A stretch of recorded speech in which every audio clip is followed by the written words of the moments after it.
Hey, John Wanoa here. I've just put the camera on here. I'm just getting ready to go into the police station. It's at 11 o'clock, 10 to 11 now, and it's Friday the 10th of April 2015, and I'm just going into the police station to see Sergeant Dennis Colverwell, Sergeant Dennis Colverwell, to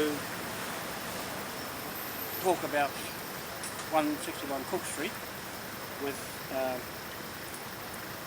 Sergeant Tim Duffy running out soon at midday. His affidavit will run out. It's 10:39 a.m. now, and just having a rest from walking up the hill. A bit hard on me. Legs are giving way a little bit. Just across from the police station now, getting my breather, and then we'll go in there and see if we can get to see Dennis, a good man, and I hope that Tony Geldenhuys, the station manager, he's out for another week yet in other stations, that he's a customer service manager for the station here. So I've known him for a long time. He's got my email. You're seeing it on Facebook now and on YouTube. I just emailed him the latest of what I'm coming here for, because we're in a full-blown criminal case here involving Sergeant Tim Duffy from this station here, and also Aaron Pascoe from the same similar cases where they've stopped me in my business. Put the camera around the other way. I'll turn around the other way. Just hold on a minute. Put it over here. Better. So we've got the police station over there, and that way. So that's our subject over there. So I'll just put that over there. I'm going to try and get the camera in the right place. A little bit down, put it over there. Put it like that. Okay. Like that. That better. So I've got some more complaints to put over the counter to say that it is a fraud, and I've contacted my private investigator this morning, Graham Aylett, who's backing behind me, because I'm doing as much work as I can so that it makes it easier for him not to have to research a lot of the information that I would have to give to him. In any case, it takes a long time to put it all together, 6 years that he has got of information for this landlock, 161 Cook Street. It's a bad case of fraud where Tim has landed himself right in it.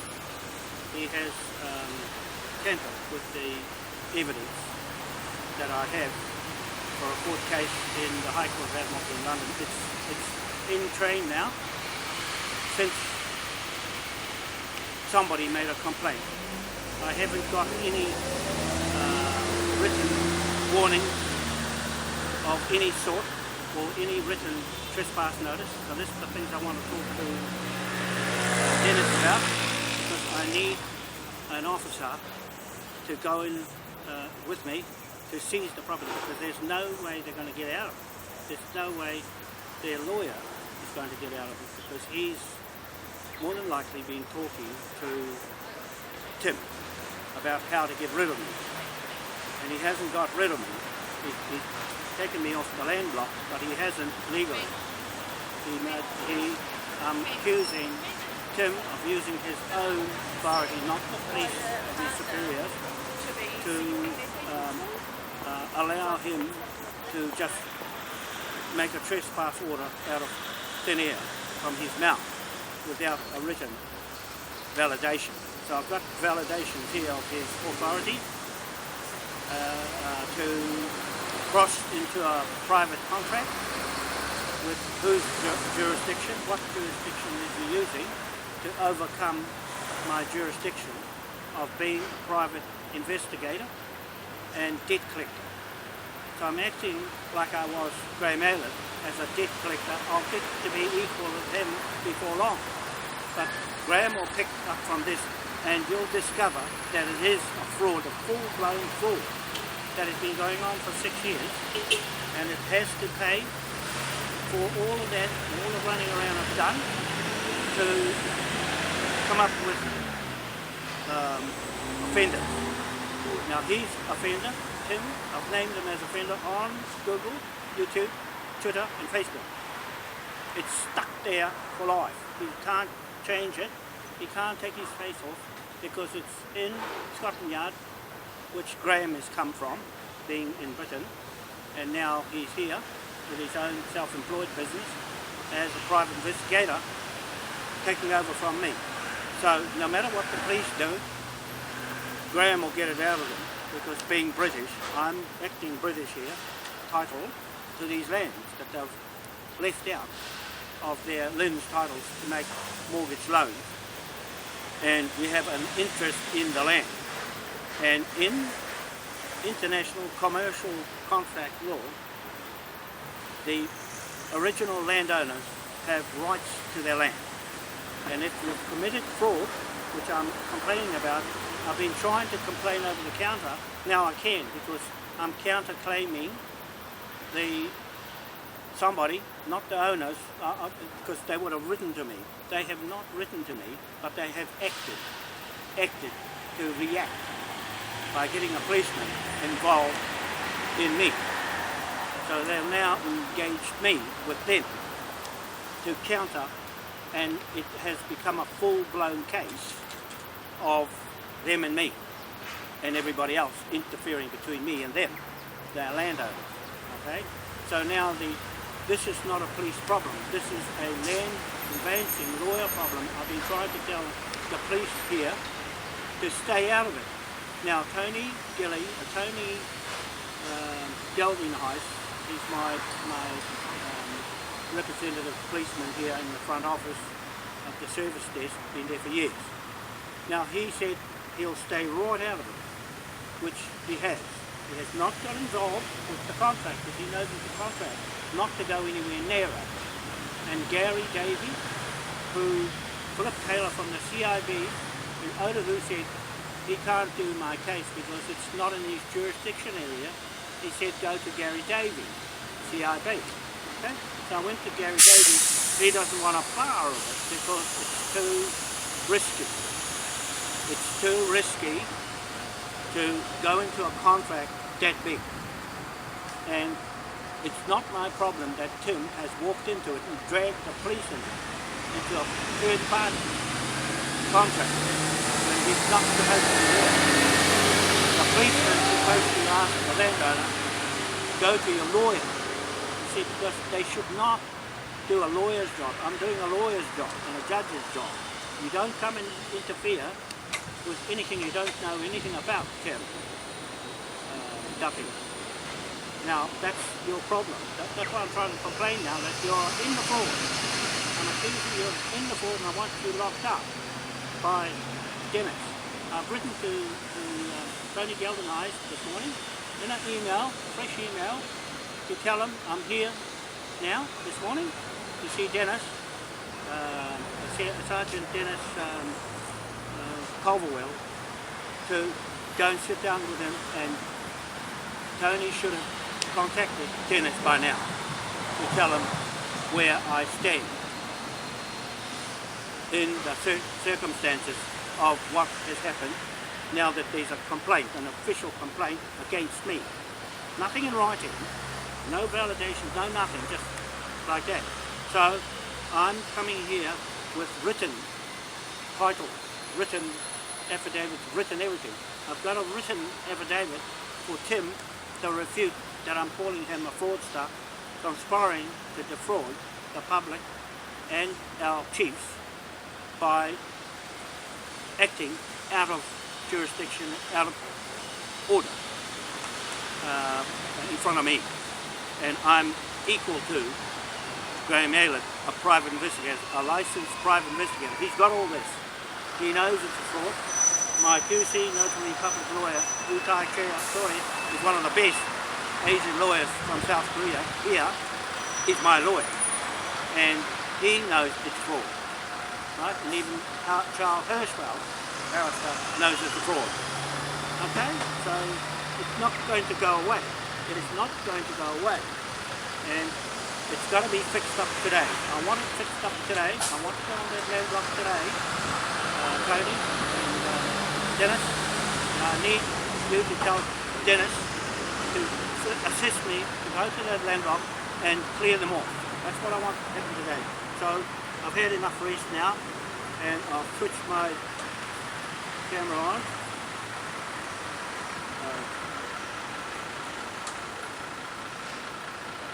That road. This road.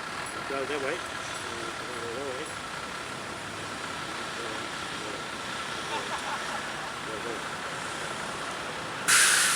I'm getting prepared to go into the police station now. It looks like I'll be there for a little while. See that one going.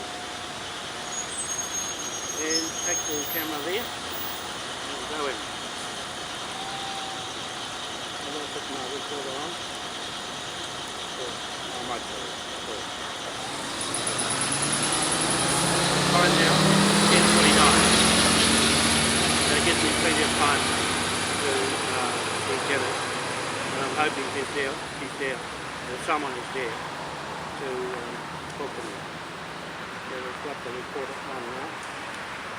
Recording. Yep, going. 10:49 AM. And we are going into the station now. What am I doing there? What am I doing there? Put in the bag. Here we go. Go on straight. Good. That's okay. That's okay. Bag. And camera. I'll put set this camera up properly. So it won't fall over. Okay, I'm going to put it that way. Put it in my bag. Okay.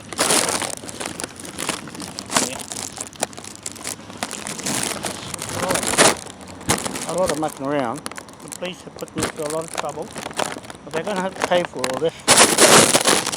That's what Graham Aylett's going to do. He's going to recover all the debts that the police are corrupted inside the station. They are corrupted inside the station.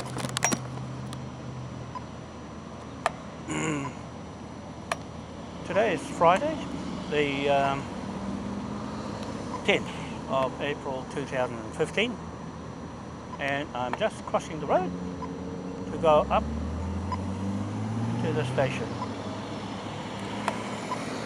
Take a little while to get through, but I wanted to set everything up if I go, so that I don't have to muck around setting it up.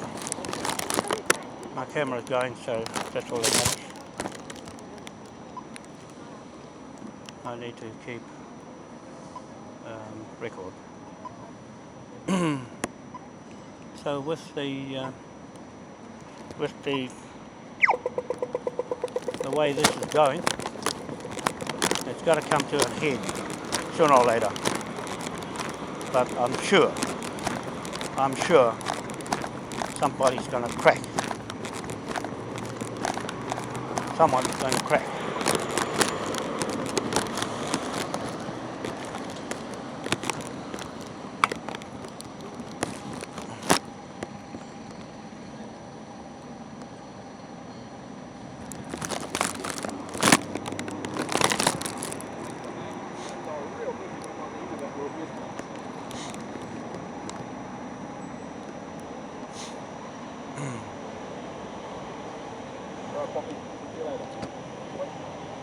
I'm hoping to get going soon, and Jamie and I get up to England, get this tidied up. The month is going quick. Here we go. Let's go.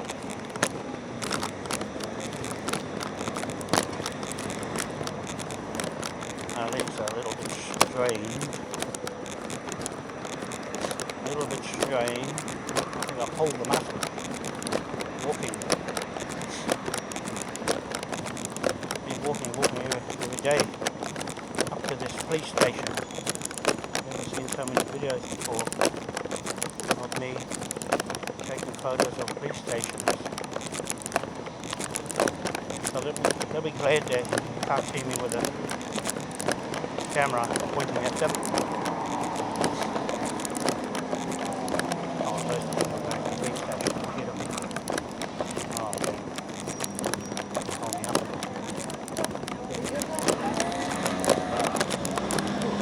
Puffing, just come up the hill.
I'll just get you to sign the book if they want.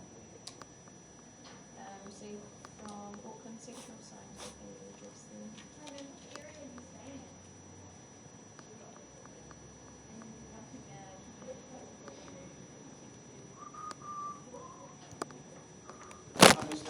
Tony, just the man I want to see. Yeah, I just sent you an email this morning. That's where we are. Are you recording me at the moment? I've got my recorder on me. It's not going that way. I'm recording me. You're recording your voice? Yeah. I'm not, you need to switch off. Okay. I've explained to you. Yeah, but I'm not want to put the camera on you, that's all. No, I but took even it off. voice. I took it off me so that I can just not point it anywhere. So,